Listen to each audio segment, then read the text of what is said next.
The violin is one of the most unique instruments ever made. Its sleek design and captivating sound can turn heads in a matter of seconds. The bow gliding across the strings creates a sound that cannot be replicated. Over time, the violin will begin to be used more than just classical music. Oftentimes, people underestimate the true value and beauty the violin has. Today, I'll be talking about three main reasons why the violin is so important to music. The first being the tone, the second being why three main pieces that help change the realm of music, and lastly, I'll discuss the different genres the violin is now used in.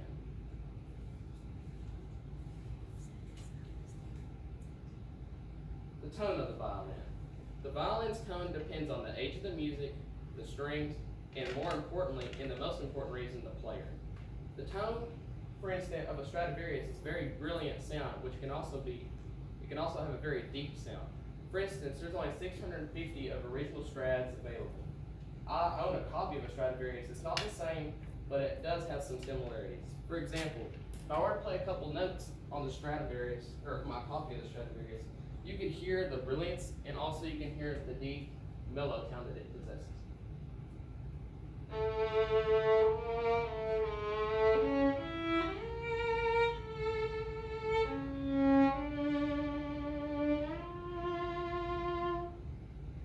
Just with a few notes, it gives you an idea and understanding of what the violin can really do.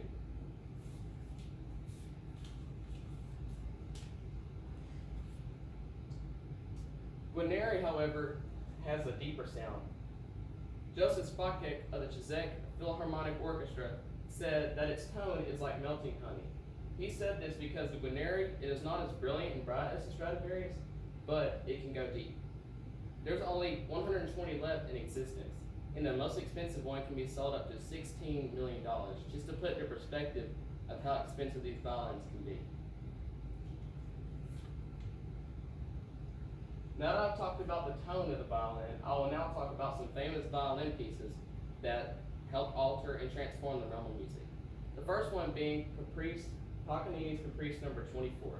This piece was written by Niccolò Paganini, probably, most definitely one of the best violinists there ever was. This man stood 7 feet tall. As you can see here, he made the violin look like a toy whenever he played it. The reason he composed this in 1807 was because he ran out of music to play. Everything he played was so easy, he had to make his own music just to challenge himself. The next song is Schindler's List. This is one of my favorite songs to play. When played by Itzhak Perlman, a German violinist, a world-class violinist, it can make even the strangest person cry.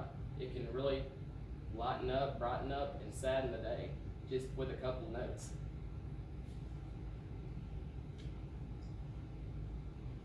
Personally, my favorite song to ever play is Preludium and Allegro.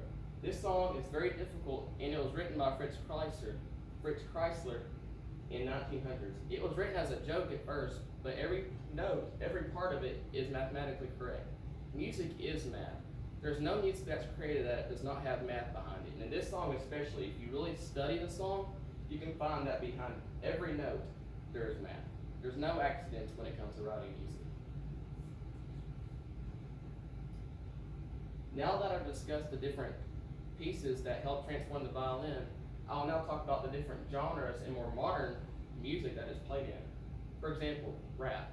I know the violin and rap may not seem like peanut butter and jelly, but still, it is very prevalent in rap music. For instance, it can be used as a sweet and soft, like almost to fool the audience. When you play the violin in the beginning of rap, it can make it seem innocent, but until the beat drops, it really shows the true colors. Or it can be played just to keep the beat of the violin. In country music, the violin is used in country music so much. As you can see here, George Jones and Charlie Daniels. Although George Jones did not play the violin, he did have violin in his music. For example, in his song Choices, he introduces the melody with a series of double stops in kind of a jumpy tune. Charlie Daniels, when he plays Devil Went Down to Georgia, you can see here, he does not hold the violin like a classical player would. However, he holds it lower so he can move his fingers faster and he can kind of play the fiddle music. In hip hop, Hip hop and the violin has been prevalent. When you're playing hip hop and you're a violinist, you have to be able to move with the music.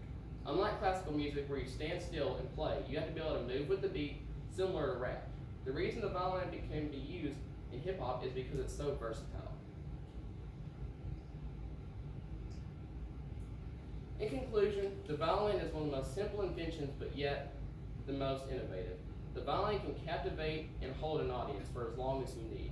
With a few notes of the violin, you can really see the true value and beauty it has. The violin has stood the test of time and will continue to stand the test of time for years to come.